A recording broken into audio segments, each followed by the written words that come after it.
defensif. Bukan menyerang tapi bertahan. Gitu loh ya. Ya perkara mereka mau terima atau tidak ya itu tentunya kita tidak bisa paksakan ya. Tapi kan kita punya kewajiban dong menjelaskan. Dan kalau kamu nggak belajar Al-Quran, bagaimana kamu bisa menjelaskan tentang perang dalam Islam? Gitu loh. Itulah perlunya ngaji. Gitu ya.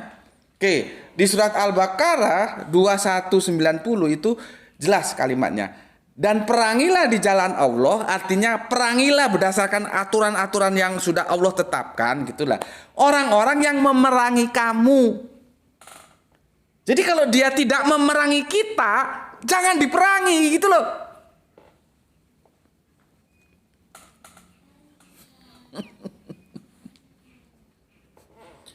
Jelas ya? Ya.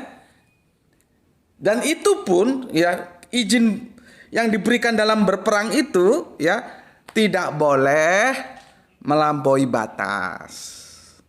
Ya. Jelas ya? Oke. Kemudian Quran surat Al-Hajj ya. Quran surat Al-Hajj ya. Ini surat yang 22 ya. 39. Ya, oke. Telah diizinkan dalam kurung berperang ya. Telah diizinkan bagi orang-orang yang diperangi. Ya. Karena sesungguhnya mereka telah dianiaya dan sesungguhnya Allah benar-benar Maha Kuasa menolong mereka itu. Gitu loh. Jadi telah diizinkan, maksudnya telah diizinkan berperang bagi orang-orang yang diperangi. Awalnya nggak diizinkan perang itu. Makanya nanti kalau dalam strata tata kelola negara, kalau dia konsepnya teologis ya, bukan demokratis, itu komandonya ada di ulama gitu loh ya. Kalau sudah diizinkan berangkat, kalau enggak ya jangan dulu gitu. Kalau di tata kelola negara yang demokratis mungkin presiden itu ya atau perdana menteri gitu. Kalau monarki ya raja gitu lah. Kalau teologis ulama. Dan dalam dinullah ya, sebetulnya kalau kita baca Alkitab mulai dari Torah, Injil dan Al-Qur'an ya, konsepnya itu sebetulnya antara ulama dan umaro itu nggak terpisah. Dia sekaligus sebagai ulama dan dia sekaligus sebagai umaro. Tapi akhirnya sekarang terpisah. Jadi Allah sudah bikin aturan, kita rubah aturan itu. Tapi itu panjang nanti ceritanya ya. Oke, kita ke sini dulu ya. Telah diizinkan berperang bagi orang-orang yang diperangi. Kalau nggak diizinkan nggak boleh, dan itu pun dengan syarat orang-orang yang diperangi. Kalau nggak diperangi juga jangan, gitu loh ya.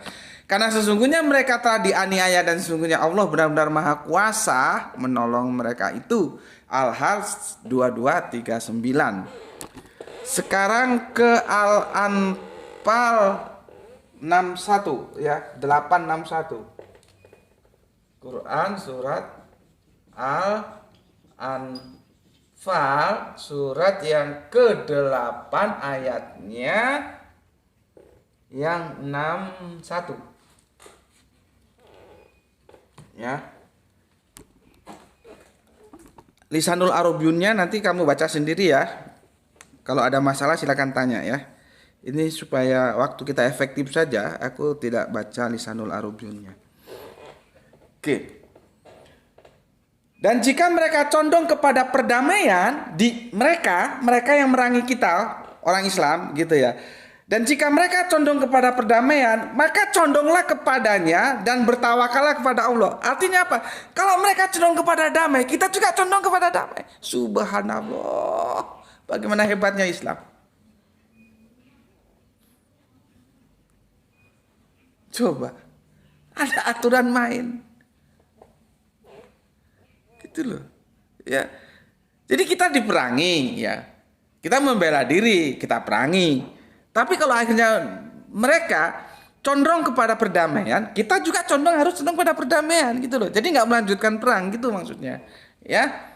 Oke, aku baca sampai tuntas ya. Dan jika mereka condong kepada perdamaian, maka condonglah kepadanya dan bertawakallah kepada Allah. Sesungguhnya Dialah yang Maha mendengar lagi Maha mengetahui. Gitu. Ya. Jadi tentunya kalau mau explore ayat-ayat lagi ya masih ada lah ya. Tapi sementara 3 ayat itu sebagai dasar pijakan kita untuk mengetahui dalam Al-Quran itu perang itu ada aturan mainnya. Belum lagi nanti hadis-hadis. Kalau hadis-hadis nanti itu harus lebih banyak eksplornya, silakan cari ya. Seperti nggak boleh membunuh anak-anak, nggak boleh membunuh perempuan, nggak boleh membunuh orang tua, nggak boleh merusak rumah ibadah apapun. Nggak boleh dirusak. Itu aturan-aturan main dalam perang Islam. Ora take all, ora karepe dhewe. Gitu, ya. Oke. Jadi kalau bisa kita simpulkan jadi ya perang hanya boleh dilakukan untuk membela diri dan melawan penindasan ya. Perang itu tidak boleh dimulai tanpa alasan yang sah. Seperti serangan dari musuh atau penindasan ya. Nah, nanti kita lihat perang sekarang itu siapa triggernya itu dari mana gitu ya. Kan sekarang ini naga-naganya mulai ada flying victim, mulai di framing siapa yang menjadi triggernya gitu ya. Oke, itu insya Allah di Fika selanjutnya akan kita diskusikan ya tentang perang yang sekarang terjadi itu. Ya, itu nanti pijakannya juga kita ke perjanjian lama. Ya, makanya peristiwa ini sebetulnya perang ini aku mau ngajak kalian melihat dari segi politisnya, tapi tidak bisa karena dia juga mempunyai aroma teologis. Sama seperti ini. Ya, oke. Umat Islam dilarang melakukan kekejaman, pembunuhan di luar medan perang atau menyiksa tawanan perang. Ya, jadi aku ingat. Aduh sudah 1 jam, nggak apa-apa kita lanjutkan bisa tuh, nggak hilang nanti. Ya, Bapak belum jelas no perjanjian lama ini. Ya, dulu itu ya di tahun berapa itu ya pasukan Amerika itu ditawan oleh Iran.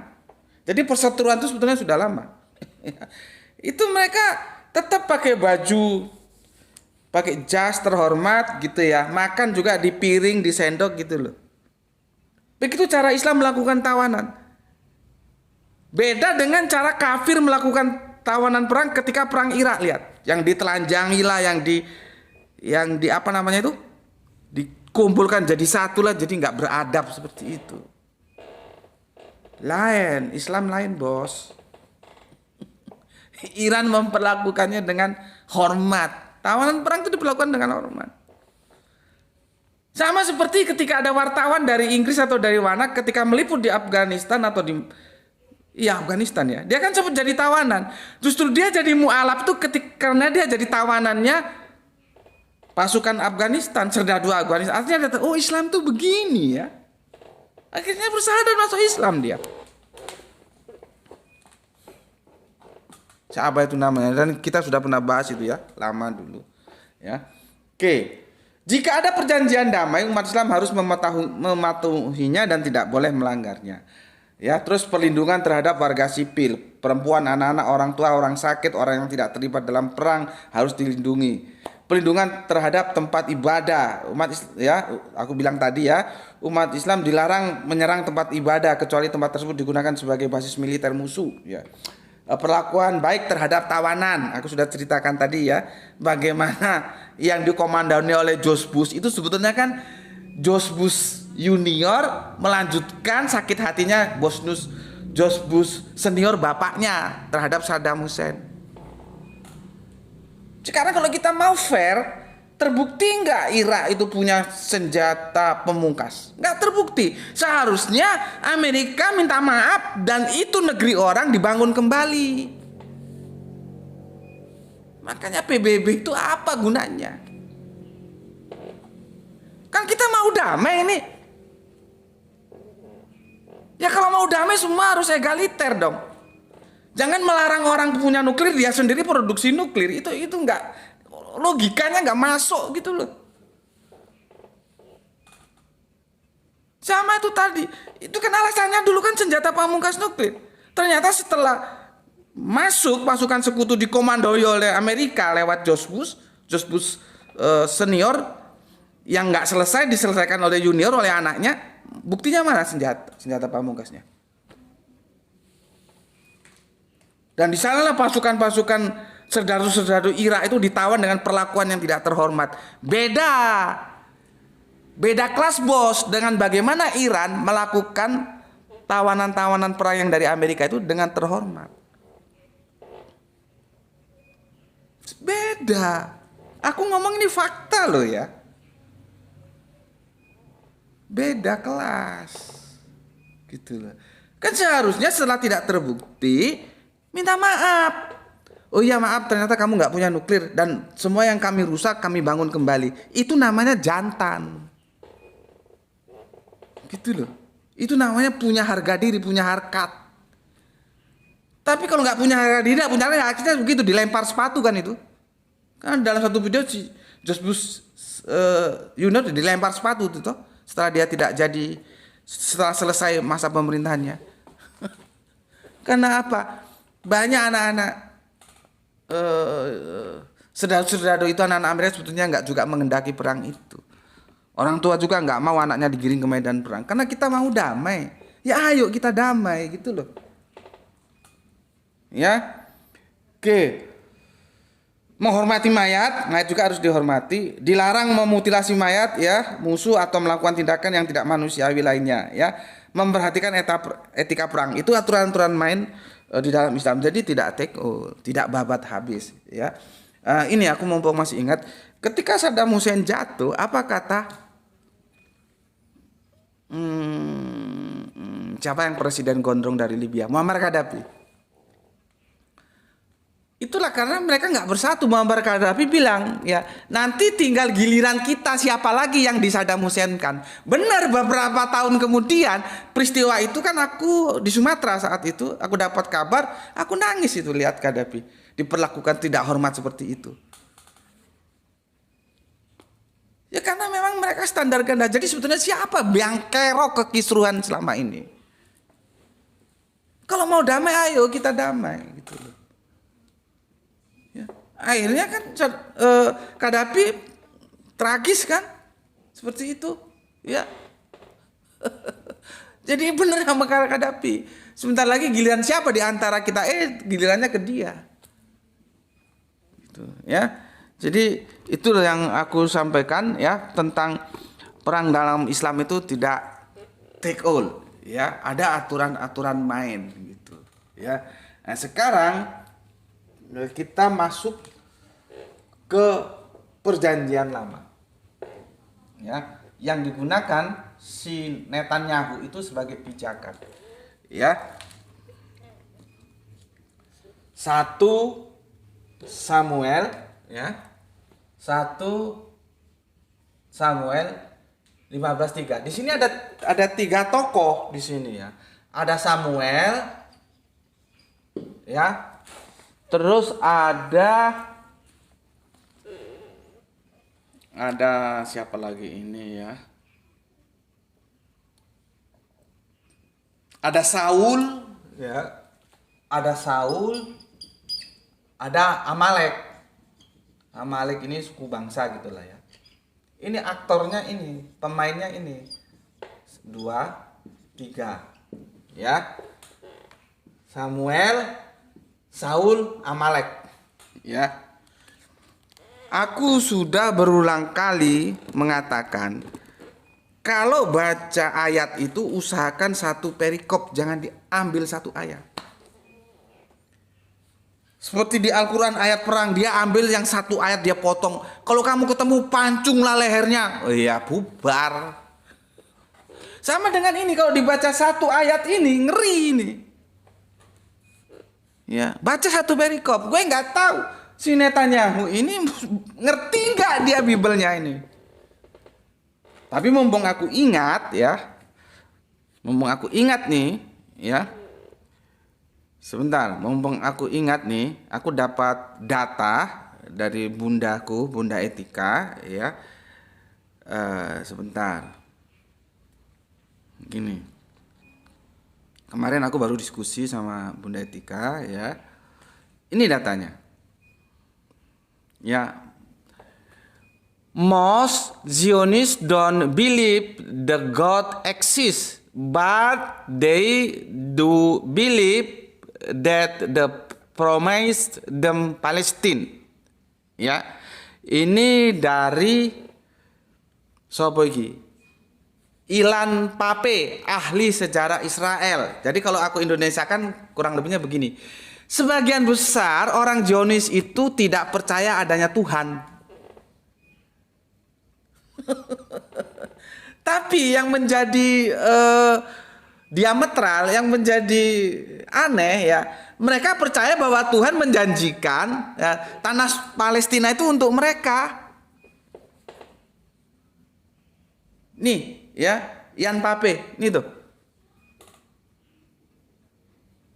Ya, nih. Ya, nih. Ya, jadi orang-orang Zionis itu kebanyakan katanya ateis, tidak percaya Tuhan. Tetapi mereka percaya bahwa Palestina itu dijanjikan Tuhan untuk mereka. Itu logika berpikirnya gimana itu?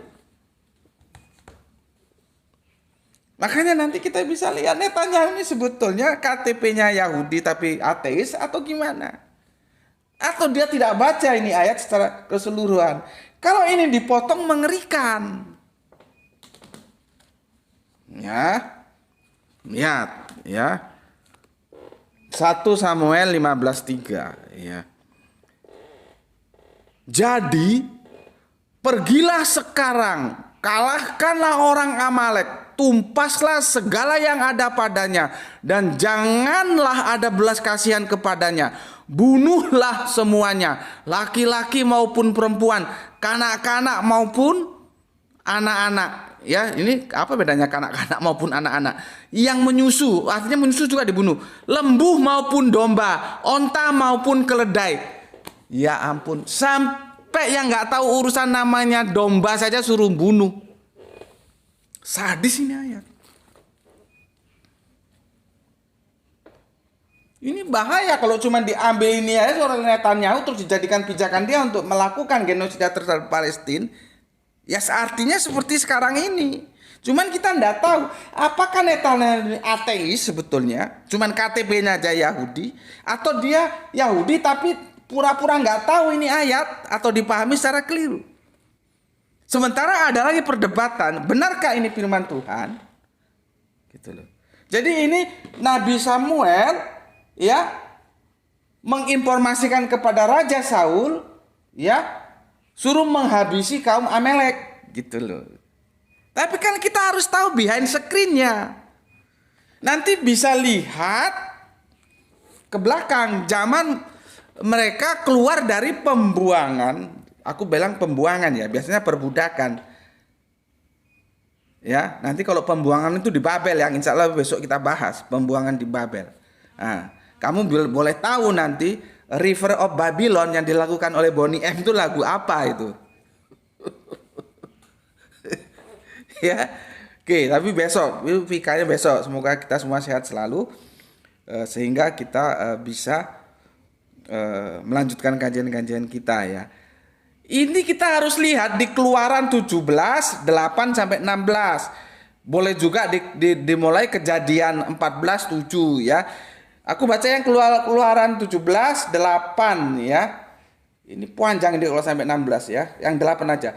Lalu datanglah orang Amalek dan berperang melawan orang Israel di Rafidim. Musa berkata kepada Yosua. Yosua itu panglimanya ya. Pilihlah orang-orang bagi kita ya, orang-orang pilihan maksudnya. Lalu keluarlah berperang melawan orang Amalek. Besok aku akan berdiri di puncak bukit itu dengan memegang tongkat Allah di tanganku. Nah, jadi gini, kalau nanti kamu baca semua ya, kalau tak baca semua waktunya habis. Ketika keluar Exodus ya dari Mesir ya, tentunya di bawah pimpinan Kanjeng Nabi Musa atau Moses, ya orang Amalek terasa terancam. Ya, kaitannya di sana. Maka kalau kamu melihat AI, siapa triggernya antara Amalek dan Israel? Ya, kalau kamu malas baca baca Bible karena panjang ini ayatnya ya. Siapa sebetulnya? Itu dijelaskan, ya. Dalam Alkitab, bangsa Amalek yang lebih dahulu menyerang bangsa Israel setelah bangsa Israel keluar dari Mesir. Peristiwa ini tercatat dalam kitab Keluaran tadi itu ya, di mana bangsa Amalek yang menyerang bangsa Israel di Rafidim ya. Jadi poin-poinnya ya, serangan pertama bangsa Amalek adalah bangsa pertama yang menyerang bangsa Israel setelah keluar dari Mesir. Ya, berikutnya masih panjang itu penjelasannya. Artinya trigger pertama itu Amalek yang menyerang Israel. Gitu loh. Ya. Ini harus dipahami triggernya. Seperti perang sekarang, triggernya mana? Aku bilang tadi, itu mulai dipelintir itu. Kalau orang Amalek nggak menyerang, ya nggak diserang. Nah, sekarang pertanyaannya, apakah? Cuma kan ini karena peristiwa sudah lama, siapa yang lebih mendahului serang menyerang ini jadi kacau. Ya, karena peristiwanya sudah berlarut-larut. Ya, sekarang apakah orang Palestina itu menyerang orang Israel? Itu syaratnya terus dipenuhi. Lah ini si Netanyahu langsung aja masuk ke sini ya bubar. Ada syaratnya. Kita baca di sini ya. Ini Alkitab loh ya. Jadi pergilah sekarang ya, kalahkan orang Amalek, tumpaslah segala yang ada padanya dan janganlah ada belas kasihan kepadanya, bunuhlah semuanya, laki-laki maupun perempuan, kanak-kanak maupun anak-anak yang menyusui, lembu maupun domba, onta maupun keledai. Diambil di situ tok, bubar. Dia harus lihat di atas. Jadi Samuel ini dapat firman gitulah, wahyu gitu ya, disampaikan kepada Saul sebagai raja untuk menumpas orang Amalek, gitulah kira-kira. Nanti ini ada pelanggaran Saul. Karena nggak aku baca ya, nanti kamu bisa baca sendiri ya. Karena nanti tuh nggak dihabisi, diambil, ada yang diambil, domba-dombanya ada yang diambil gitu. Ini terjadi konflik juga nanti. Tapi itu nggak kita bicarakan ya. Kita kesini aja dulu. Triggernya siapa? Triggernya orang Amalek. Kalau orang Amalek nggak menghalang-halangi orang Palestina, orang Israel, yang nggak diserang. Sama dengan Israel, Palestina. Apakah Palestina itu mengganggu orang Israel? Maka kita cari tahu siapa lebih dulu menyerang. Triggernya siapa? Israel atau Palestina? Nggak bisa ini sembarang arat dipotong lalu digunakan sebagai keabsahan untuk melakukan genosida. Gue juga nggak tahu dia itu baca nggak Bibelnya ini. Nih. Dulu. Ya. Jadi kalau kita lihat ya, semangat daripada perjanjian lama kemudian perjanjian terakhir itu masih terjaga. Perang itu harus ada sebab yang bisa dibenarkan. Perang itu kalau kita diperangi, gitu loh. Makanya kan aku kalau suruh, kan banyak kadang-kadang teman suruh bahas Palestina, aku bilang, alah aku sudah pernah bahas dan itu nanti akan begitu lagi, damai lagi, perang lagi, damai lagi, perang lagi, damai lagi, perang lagi. Makanya aku bilang jangan diselesaikan secara politis babak belur sampai sekarang. Kembalikan ke teologis bahwa mereka dari Bnei Ab Ehad, dari bapak yang satu. Siapa? Bapak Abraham. Siapa? Bapak Ibrahim. Satu lewat Bunda Sarah, satu lewat Bunda Hajar. Kan bersaudara mereka. Kuncinya ada di Paman Sam di Amerika sebetulnya. Makanya aku bilang, kalau mau damai itu damailah yang benar. Semoga aja Gedung Putih ini dengar kajian ini. Nanti disampaikan sama presidennya sana. Untuk apa kita hidup sekali kok jadi biang kerok? Nanti kita mati dipertanggungjawabkan. Kalau kita percaya Tuhan itu ada, YHWH itu ada, Alif Lam Lama itu ada. Tapi kalau yang dikatakan seperti Zionis itu kebanyakan orangnya ateis, ya repot, nggak bisa dibawa ke sana. Itu loh. Ya. Jadi aku ulangi lagi, 1 Samuel 15:3, jangan dicopot dari